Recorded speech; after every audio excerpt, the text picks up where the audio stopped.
নমস্কার বন্ধুরা, আপনাদের সকলকে স্বাগত অরেঞ্জ স্টাডি ক্লাসে। আজকে আমরা আলোচনা করব দ্বিতীয় পর্যায়ক্রমিক মূল্যায়নে অষ্টম শ্রেণীর একটি চ্যাপ্টার অন্তর্ভুক্ত আছে তাপ, তার কিছু প্রশ্ন উত্তর।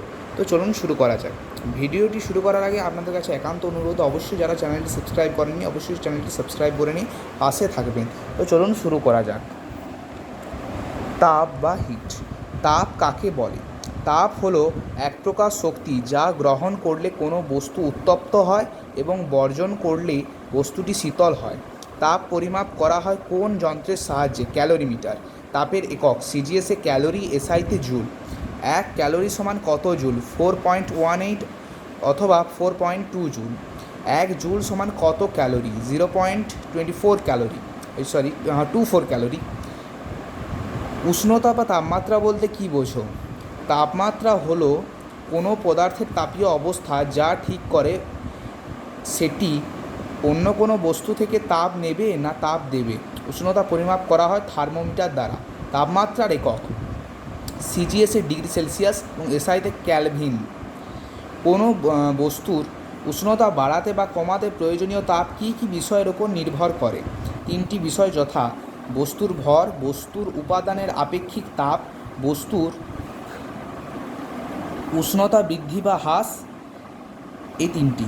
তারপর বলেছে কোনো বস্তু কর্তৃক গৃহীত বা বর্জিত তাপের রাশিমালা নির্ণয় করো। এইচ সমান M into S into delta T, যেখানে এইচ সমান হিট, এম সমান মাস, এস সমান স্পেসিফিক হিট এবং ডেল্টা সমান হচ্ছে চেঞ্জিং টেম্পারেচার।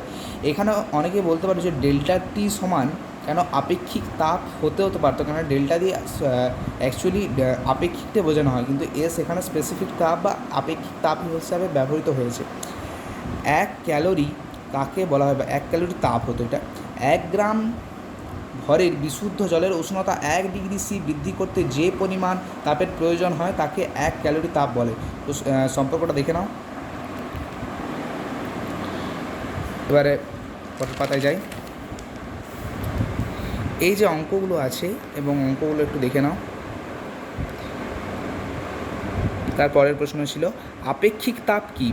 একক ভরের কোনো পদার্থের উষ্ণতা 1 ডিগ্রি সি বৃদ্ধির জন্য যে পরিমাণ বাহ্যিক তাপের প্রয়োজন তাকে ওই বস্তুর উপাদানের আপেক্ষিক তাপ বলা হয়।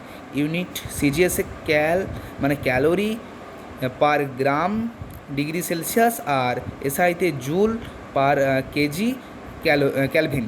এখানে সম্পর্কটা দেখে নাও। তারপরের পাতায় যাই। ক্যালোরিমিতি। ক্যালোরিমিতির যেটা মূল নীতি আজকে আমরা আলোচনা করব। এর মূল নীতি হলো দুটি ভিন্ন উষ্ণতার বস্তু পরস্পরের তাপীয় সংস্পর্শে আনলে উষ্ণ বস্তু তাপ বর্জন করবে এবং শীতল বস্তু সেই তাপ গ্রহণ করবে। এই তাপীয় আদান প্রদান ততক্ষণ চলবে যতক্ষণ না পর্যন্ত তাদের মধ্যে তাপীয় সাম্য প্রতিষ্ঠিত হয়, অর্থাৎ উষ্ণ বস্তু কর্তৃক বর্জিত তাপ সমান শীতল বস্তু কর্তৃক গৃহীত তাপ। এখানে ফর্মুলাটা লেখা আছে, দেখে নাও। তারপর তাপকে তিনটি ভাগে ভাগ করা যায়: বোধগম্য তাপ, লীন তাপ এবং বিকীর্ণ তাপ। উষ্ণতার পরিবর্তন ঘটে কিন্তু অবস্থার পরিবর্তন ঘটে না। এখানে কেবলমাত্র অবস্থার পরিবর্তন ঘটে কিন্তু উষ্ণতার পরিবর্তন ঘটে না। বিকীর্ণ তাপ, বিকিরণ পদ্ধতিতে যে তাপ পাওয়া যায় তাকে বিকীর্ণ তাপ বলা হয়। লীন তাপটা বলে দিই।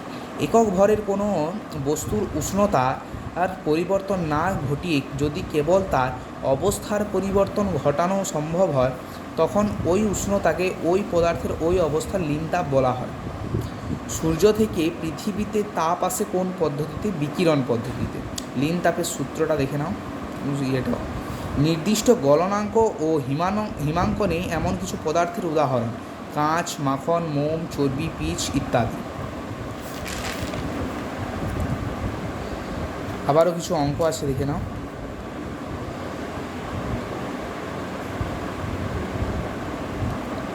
এখানেও কিছু অঙ্ক আছে, দেখে নাও। এই যে বরফ জলের অসুবিধাটা আমি আর বলছি না, এটা একটু দেখে নাও। এই ধরনের সুবিধা একটা লেখা আছে,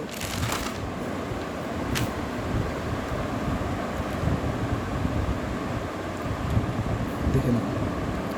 এই হিম মিশ্র থেকে যে প্রশ্নগুলো আছে এগুলো আমি পরের পার্টে আলোচনা করব। আজকের জন্য এতটাই। নমস্কার।